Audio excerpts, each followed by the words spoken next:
lovely people, I am back with more bites after taking some time off. Have you ever heard someone passionately talking about something and then they get annoyed when others refer to them as obsessed?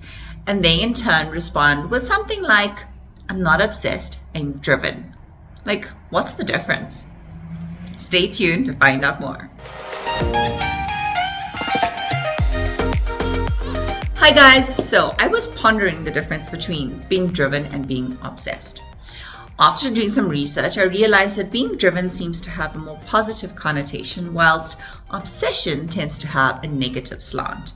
You see, to be driven means to be highly motivated, focused, with a clear sense of purpose, understanding, and to have the ability to put in the work or effort required to reach that goal at hand. It implies a positive, disciplined, and determined approach to success. On the other hand, to be obsessed means to be consumed by something without balance.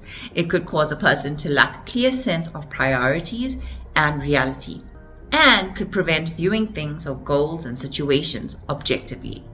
Obsession can blind one to shortcomings or distort their perspective, and it could also potentially cause harm to that person and others around them. Once I looked into these differences, I realized that obsession could be linked to idolization. Idolization involves an unrealistic or exaggerated perception of someone or something. You could put that person or that thing or concept or goal on a pedestal and not see the reality of what or who it is, and the very possible flaws. When you idolize something or someone, you give it godlike tendencies or godlike priority. It could become infallible to you.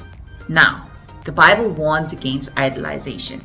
It is spoken about quite a bit throughout the Bible. However, one particular verse that I am reminded of is 2 Corinthians 10, verse 5, which says, casting down imaginations and every high thing that exalts itself against the knowledge of God, and bringing into captivity every thought to the obedience of Christ. This scripture is talking about not allowing anything or any thought be higher than, prioritized, or put on a pedestal over and above the knowledge and truth of God, who He is, and preferring your own will over the obedience of Christ. In other words, obeying Jesus.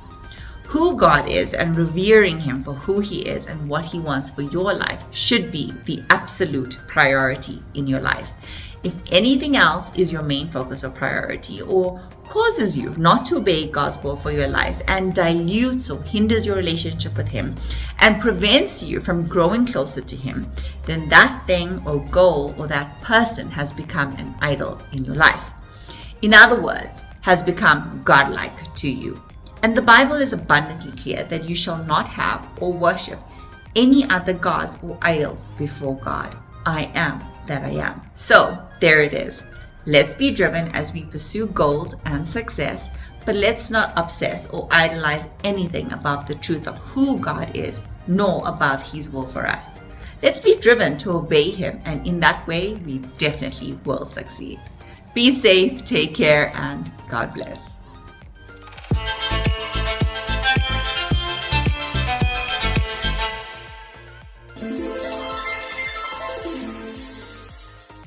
Hey, if you've been battling with a hyperpigmentation issue on your skin, why not try vitamin C serum or retinaldehyde serum, maybe once or twice a week, and build up to using it every alternate evening. Bye!